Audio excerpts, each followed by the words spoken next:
Inilah dua sosok makhluk goib yang sangat ditakuti masyarakat Sulawesi Selatan, karena dia tak segan akan menghabisi korbannya dengan cara mengenaskan. Namun sebelum kita lanjut, mohon bantu kami untuk membangun channel ini dengan cara subscribe dan nyalakan tombol loncengnya, agar tidak ketinggalan cerita atau kisah-kisah mistik menarik lainnya.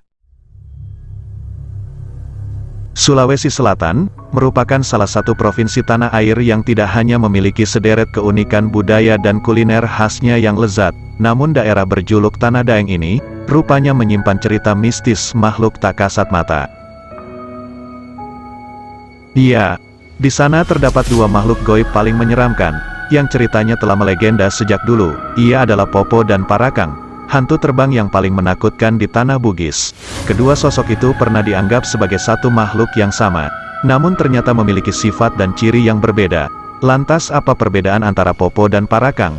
Berikut ulasannya. Menurut berbagai sumber, Popo menurut kepercayaan orang Bugis ialah sejenis siluman perempuan yang bisa terbang, dikenal juga sebagai wujud manusia. Namun Popo tidak berubah wujud pada saat beraksi.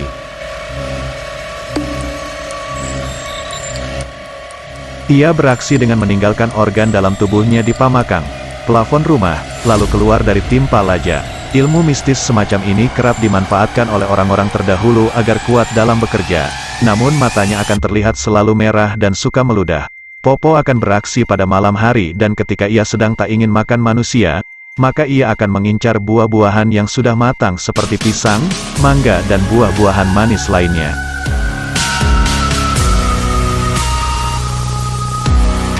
Terdapat dua jenis Popo yang paling melegenda di Sulawesi Selatan, yaitu Popo Salang. Popo yang satu ini dikenal sangat agresif, dan hobi melahap orang sekarat atau sakit keras. Sedangkan yang kedua, Popo Mandala yang hanya suka memakan buah-buahan maupun darah hewan ternak. Selain Popo, masyarakat Sulawesi Selatan juga sangat familiar dengan sosok makhluk jadi-jadian satu ini, yaitu Parakang. Makhluk ini dikenal berwujud manusia, sama seperti Popo. Namun, Parakang menjelma jadi siluman yang tersesat sebagai tumbal ilmu pesugihan.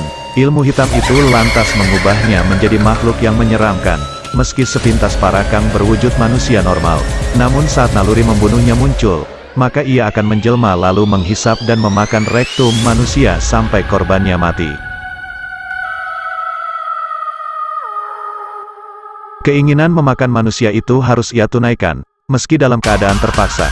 Konon, Parakang yang enggan menuntaskan hajat itu, maka ia akan tertidur dan bermimpi buruk hingga ketika sadar ia akan mendapati mulutnya telah bersimbah darah. Saat beraksi, Parakang bisa berubah-ubah wujud menjadi hewan, tanaman atau benda-benda lain yang tentunya berwujud aneh. Misalnya jika ia berubah jadi anjing, maka anjing itu tidak memiliki ekor dan matanya merah.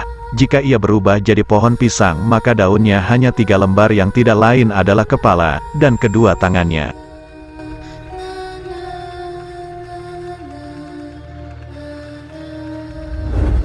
Sebuah mitos yang diyakini masyarakat Sulsel, jika kita menemukan Parakang yang menyamar menjadi pohon pisang, maka pukullah batangnya 1 hingga 3 kali. Jika 1 kali terkena pukul dipercaya akan membunuhnya, namun untuk 3 kali pukulan hanya akan membuatnya cacat.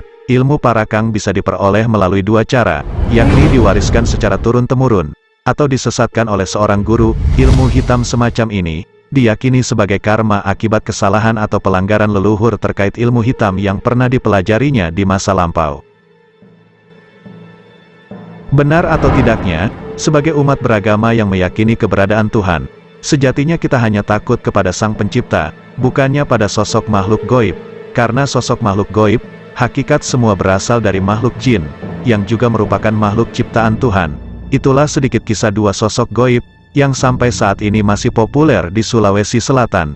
Jika info yang kami berikan tidak sesuai dengan kenyataannya, silahkan berikan tanggapannya di bawah kolom komentar.